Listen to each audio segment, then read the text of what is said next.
Hello and welcome to the episode. Come join me today as I ride a Husqvarna 701 Supermoto. Roll the montage.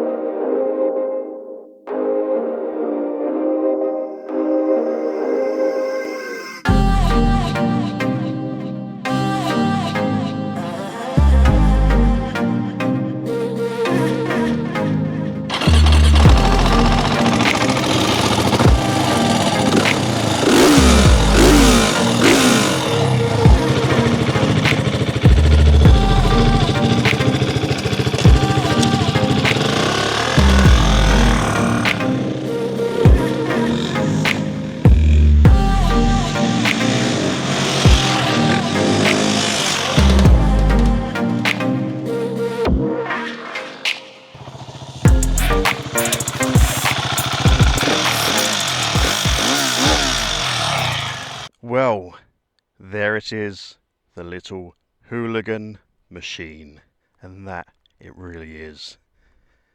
So this is the 701 Supermoto by Husqvarna. It has a 692 single cylinder thumper liquid cooled engine, pushing out 74 horsepower and 71 Newton meters of torque. And that power is harnessed in an extremely light frame at 148 kilograms. No wonder it's hard to keep the front wheel on the ground. So considering it's a single cylinder thumper and it's a handful, it's still pushing out 54 miles per gallon, which is quite impressive considering how quick this little machine is. It has easy shift, which is essentially an up and down blipper, and my god does it add to the fun. And it's exactly what this motorcycle needed. And this all comes as standard.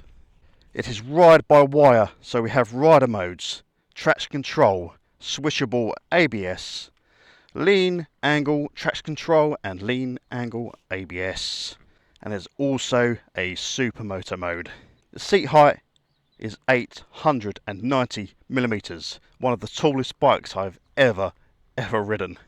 However, the seat is extremely narrow, so it doesn't feel that intimidating. So considering it's pretty high, you have a little bit more leg room because they are not spread it out across the seat. So I am on my tippy toes, but if you can handle a 850 millimeter normal bike, you can probably handle this 890 millimeter bike, because I have a 29-inch inner seam.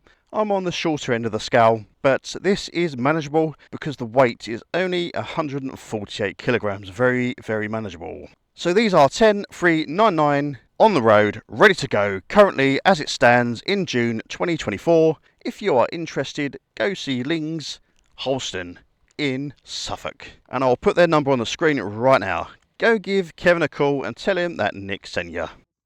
Right, let's have a look at the wonderful dash. Very simplistic.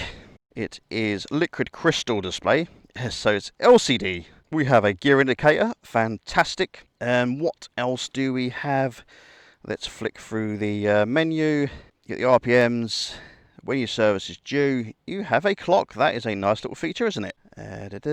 What else do we have on this? It tells you the average miles per gallon. Obviously this one's 37 at the minute because it's been ragged.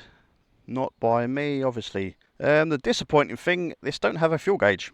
But it does, however, have a fuel light. So what you can do is obviously reset the trip when the light comes on, and then you can judge when the light is going to come on again. So we have a hydraulic clutch, which is pretty cool.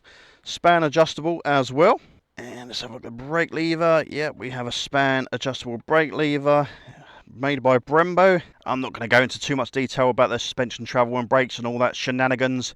Right, so having said that, I'm going to sit on the bike and I will show you what I look like on it, being a 5'9", 29-inch short arse and about 16 stone. So I'll catch you then.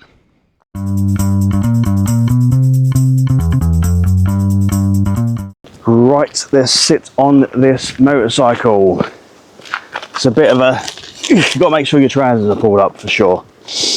As you see, I am right on my tiptoes on both sides. I've got boots on, which helps. I wouldn't suggest wearing flip-flops riding this.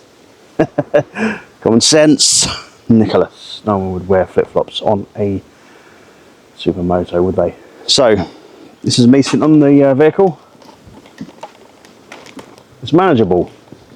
It's very tall, but it's not heavy. It's a small machine. It's very light. So, yeah, don't be put off by the height at all. Very slim seat, nice and upright position. It's where you want to be on a Supermoto. So that's what I look like on a vehicle. Right. Thank you for watching me do this weird little sit-on thing.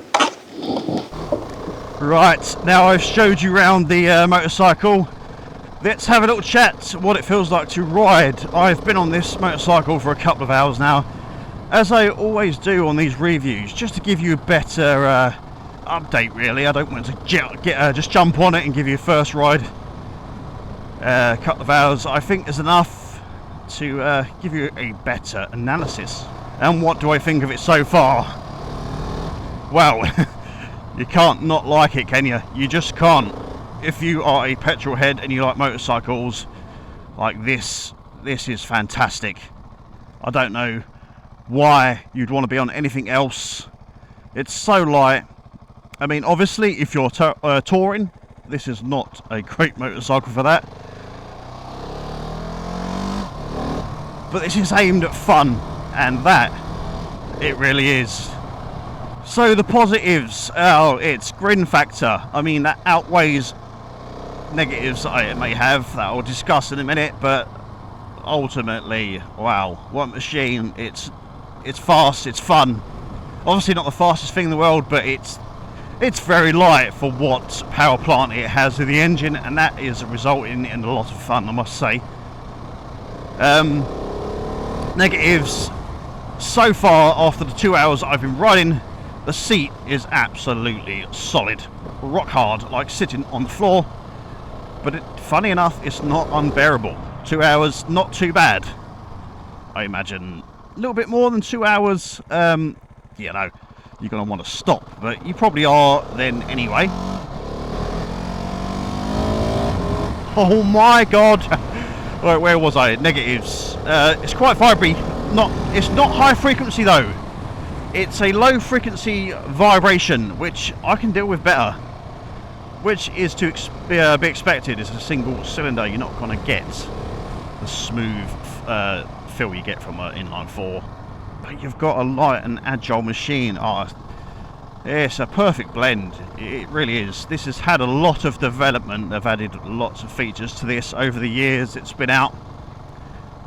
This is at the top of its game right now. Premium suspension, premium brakes. It's got all the IMU, the lean angle sensors and all sorts in it. But it ain't got bloody fuel gauge, which is another negative. Like I say though, the negatives disappear when you twist this throttle. Oh, that easy shift, brilliant. It comes with the handguards. It's all ready to go, ready for fun. The only thing I'd do to this, if I brought one, would put an exhaust on it and open up that single cylinder frumptuous sound. Right, so let's test the fueling out for you. So we're doing 30 mile an hour here. Go up into 4th. It doesn't like it, obviously, because I weren't quite doing 30, you idiot Nicholas. Let's do 30, and we'll pop it up to 4th. It's smooth. It just punches along. The vibrations disappear there. If you're cruising at 30, just stick it in 4th. It's good you've got that torque, and if you do need it, you just wind it up and it's there. Quick shifter, or shift assist they call it. It's fine, it's brilliant, it's great at slow speed, it's fantastic at fast speed. The only thing I'd say about it is there's a lot of delay between the gear change, not mechanically, more like it cuts the ignition a little bit too, there's too much gap there between the off and on the throttle.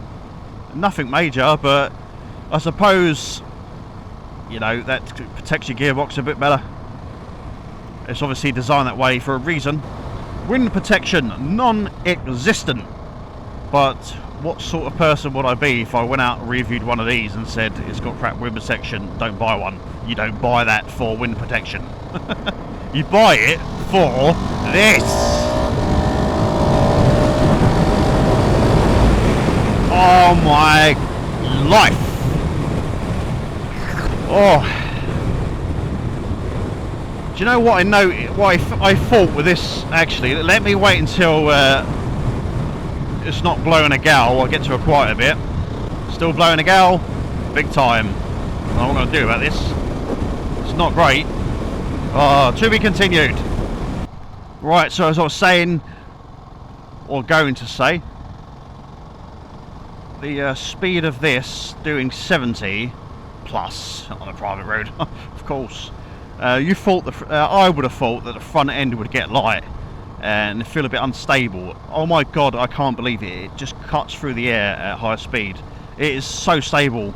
I thought being so light and agile, it would be quite wobbly, you know, but it ain't. It's straight as a die. Very well balanced, perfectly rigged. I can't fault the high speed on this at all. That was going to be one of my concerns when you're doing 60 and the front getting a bit wobbly and a bit light and unstable. And it's a very windy day today, as you could probably hear, and very stable. I'm quite happy with that aspect of it. Would I buy one? Oh, yes. Yes, I would. Because at the minute I'm not going to be touring. I wouldn't buy it for touring. Sod that. I don't think my arse could handle that. Or the wind protection, my neck muscles wouldn't handle that. Or lack of wind protection. But oh my god, the fun you could have on this at weekends. A weekend blast. I don't commute anymore on a motorcycle. Oh, so this right at the top of the list for me. Right at the top. Who's that? You looking at, boy? And these are currently doing really good PCP deals.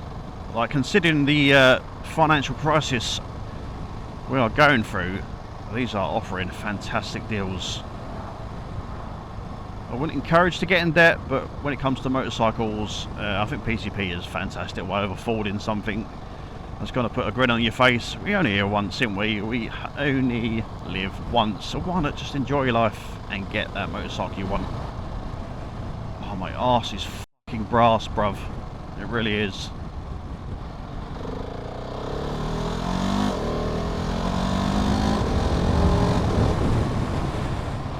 How could you ever get bored of that? I feel like I've been riding this bike for years. It just gels with you. It's like, come on. You feel like a team. It's, come on, let's go. Let's have some fun together. Let's have a nice day. Let's have a coffee, do a couple of wheelies. I mean, just to do a couple of nice 30-mile-an-hour rides. Enjoy the English countryside. Yeah. That's what the title of the video is going to be. Husqvarna 701 review. The perfect companion. I think I don't need to say any more about this. I really don't. Thank you so much for joining. If you want any questions, please don't hesitate to give me a message on Facebook, Instagram, or TikTok, if that is your thing. Please subscribe for more reviews. It's all motorcycle content on this channel. I do have a lot of maintenance stuff as well, so if you have a couple of spanners in the garage and you want to learn how to work your motorcycle, then please give me a sub. Share this with your friends if you think they should get one of these. So thanks to Lings in Holston. Thank you to everyone that has watched this video. Until then, I've been Nick, and I will catch you on the next episode. Ride safe.